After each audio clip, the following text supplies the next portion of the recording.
pag-aasawa ay hindi biro. Para siya isang valley. Paminsan, napakagandang tanawin. Masaya, tahimik, mapayapa. Paminsan naman masyado magubat. Hindi mo alam kung saan ka lalabas. Hindi mo alam kung saan ka lulusong. Hindi mo alam kung anong gagawin mo. Gusto mo na bumalik sa pagiging single. Paminsan naman matarik ang bundok. Sobrang taas, hindi mo siya maabot. Sinisikap na mag-asawa, gawin lahat para magtagumpay ang kanilang relasyon. Babasahin natin ngayon ang sinulat ni Joseph R. Duyan sa Filipino Star.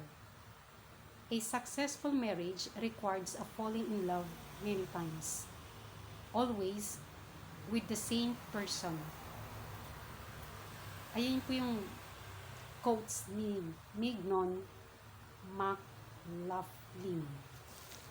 Ito po sinulat po ni Mr. Joseph Duyan. Ang pag-ibig ay bahagi ng ating pagkatao. Walang taong nilikha na hindi nakakadama at hindi natutong umibig. Ayon sa mga dakilang tao, ang pag-ibig ay naaayon sa pagpapahalaga sa kanyang sarili at sa kanyang paligid.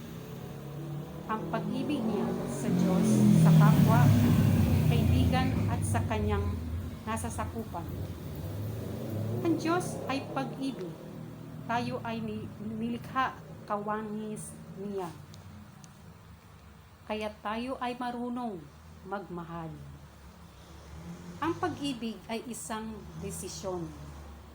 Ito ay pagpili at hindi pagpilit. Kailangan ang maging mapanuri sa inyong sarili at sa inyong minamahal. Mahal ko ba siya talaga? Mahal niya ba ako talaga? Katuwang sa buhay.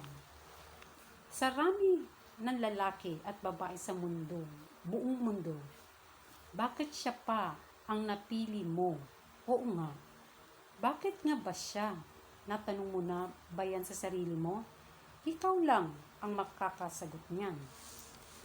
Siya lang ang nakakaunawa sa akin.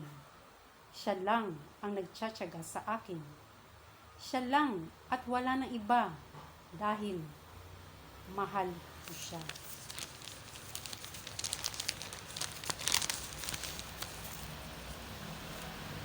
Sa sakramento ng kasal, pantay ang dignidad na lalaki at babae ukol sa kanyang pagpapahayag ng pag-ibig. Hindi tulad sa ibang paniniwala o ng mga tribo na ang mga lalaki ang mas may higit ng karapatan kaysa sa mga kababaihan. Ang mga simbolo sa sakramento ng kasal ay nagpapatibay sa bonding ng mag-asawa. Ang kandila ay sumisimbolo sa liwanag ng galing kay Kristo. Ito ay nagpapatunay na ang pag-ibigan ng mag-asawa ay may basbas at gabay ng Panginoon Diyos. Ang pananatili ng liwanag sa pagsasama ng mag-asawa ay nangangahulugan na masaya, mapayapa at masaganang pamumuhay. Ang Panginoon ang siyang sentro ng inyong mga desisyon at naisin sa buhay, sa kabila ng anumang pagsubok o dilim sa buhay. Ang liwanag ng Diyos ang siyang nagtatagumpay sa bawat panahon. Ang cord o tali ay ang pag-iisang dibdib ng mag-asawa.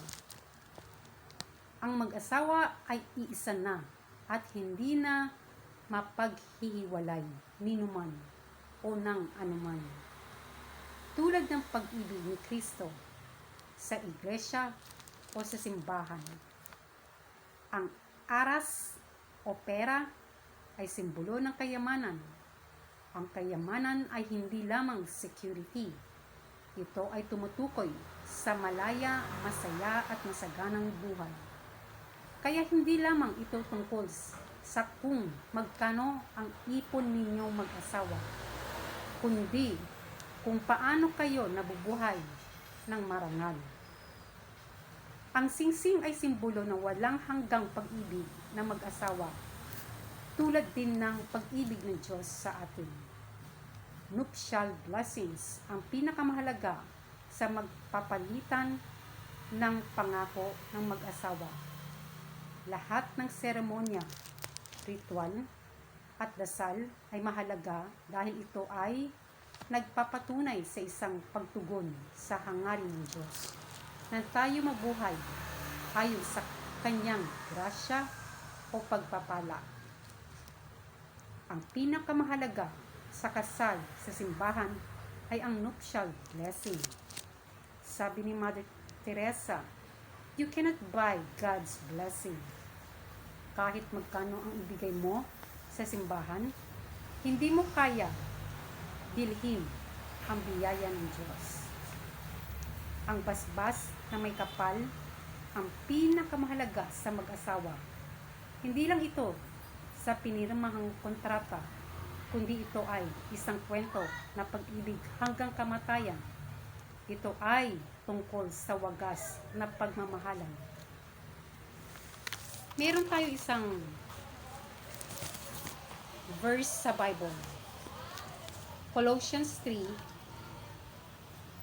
verse 18 to 19.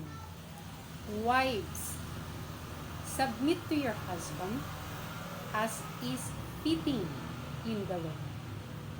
Husband, love your wives and do not be harsh with them. Wagas na pagmamahalan, mahalagang bagay sa sakramento ng kasal. Yun lang po. Maraming salamat.